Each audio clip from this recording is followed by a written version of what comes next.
Hello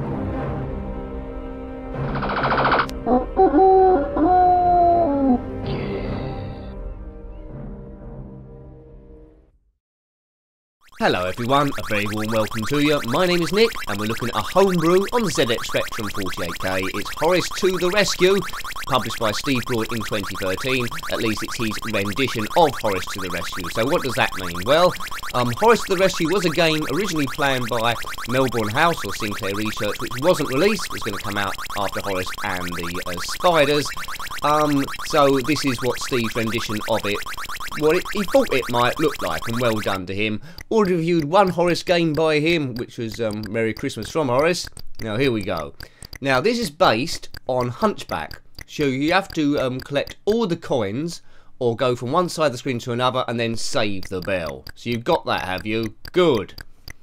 Jump over that. So stage 2, it's loading up quite quickly, this one. Based on, well, influenced by Hunchback by Ocean from 1984. From the arcades, of course, as well. And there was a Hunchback 2, Quasimodo's Revenge. I'm not doing too badly here. It's loading quite quick. There's not much to it. Although it was produced in 2013, it's got a bit of flicker to it, which seems to suggest it could have been a game back in the 80s, which I like to see. All battlements, this is getting a bit tricky. Now, our lives are free. You can see there by L3. If we lose all them, it's game over. There is a poke for infinite lives, but I don't know what that is. So, yeah, let's just see how far we can get. Oh, there's a bit of extra coins here. What do we have to do here? Right, bit of colour clash, but I don't mind that.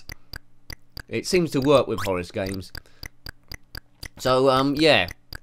Any game with Horace in is a major plus for me. So, as I said before, if you want to see more information about Steve's site or the games, he's got his own website, stevebroad.co.uk, if you want to download the games or find out a bit more of the history of these. But what I can gather is Steve wanted to make a game with imagining what it might have been like if it had come out. He's called it My Rendition of Horace to the Rescue, just in case for some odd reason the actual original makers want to complete Horace to the Rescue, which I think is extremely unlikely, but well done to him. And I'm dying, I'm dead. Good. Now, all the other Horace games have this flickering bit at the start, which is good. I like to see that. Horace lives on.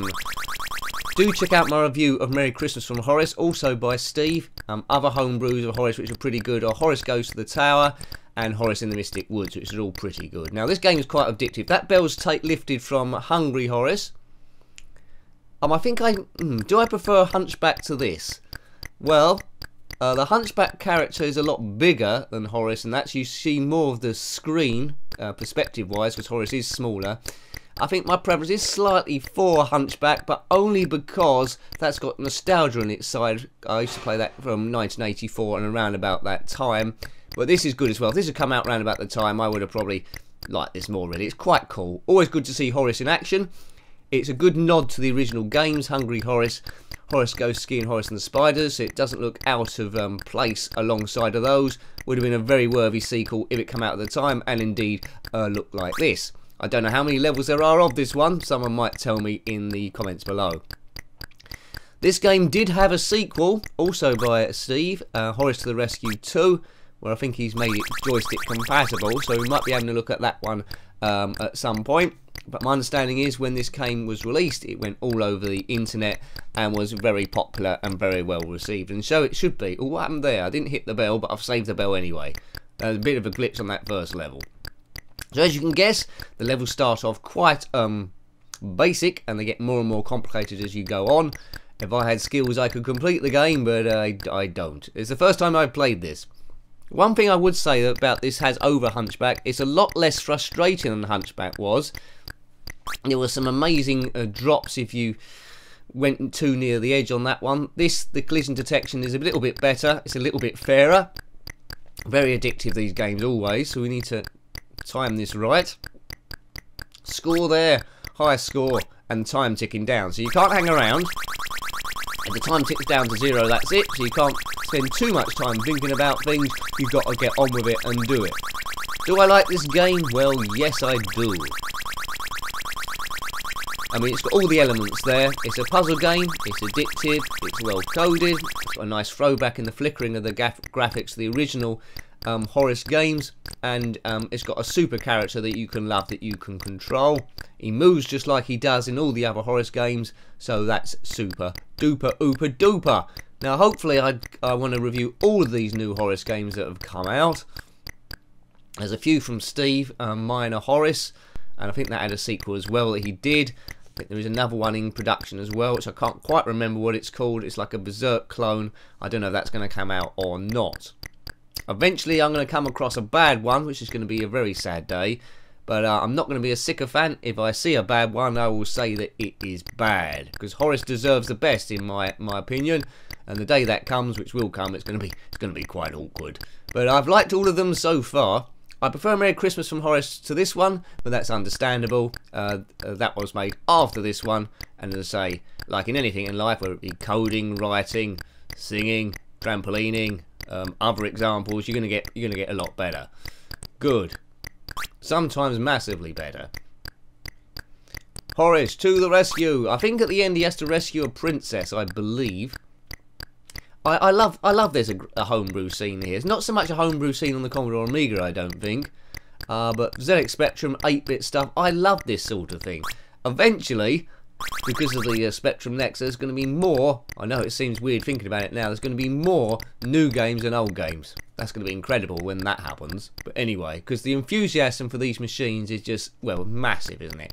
It harks back to a simpler day, where you didn't have to download DLCs all the time, or patches, or get viruses, or it took ages to load.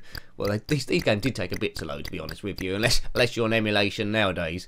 And you also get R-type loading errors. So it wasn't a perfect utopia, but it was simpler times, and I think I preferred them.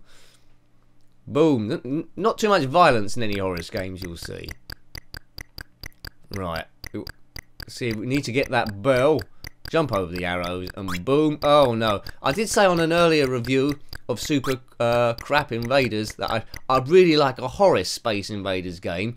So if you're a coder, take a look at my review of Super Crap Invaders, which basically was Space Invaders mixed with Manic Miner, or Jet Set Willy, if you can imagine a thing. Well, you don't have to imagine a thing, you can watch the video. Now see, if you're a coder, see what you can do. If you've got some spare time, I know that's hard to come by sometimes, maybe do a Horace Space Invaders game, because the amount of graphics you can lift, the spiders, the park rangers, lots of other enemies of his, that could be pretty awesome, I thinks.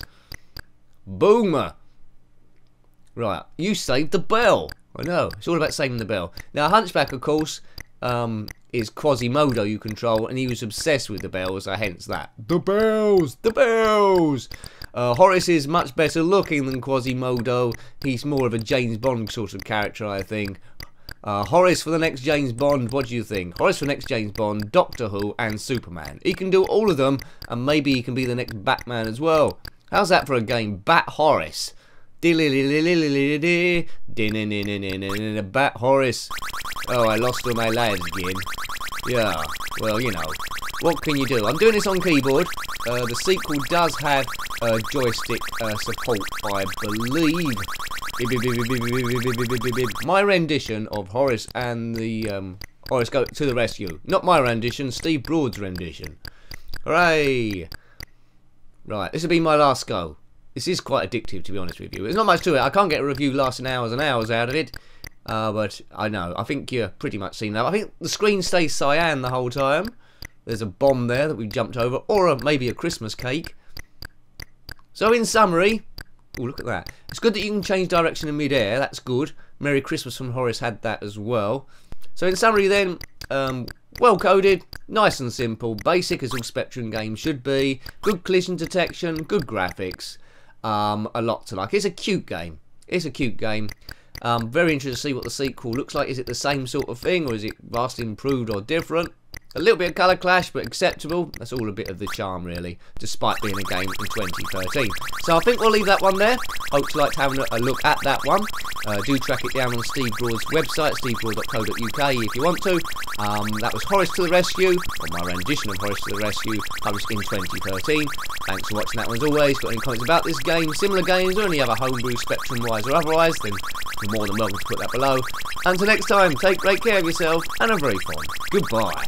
Goodbye.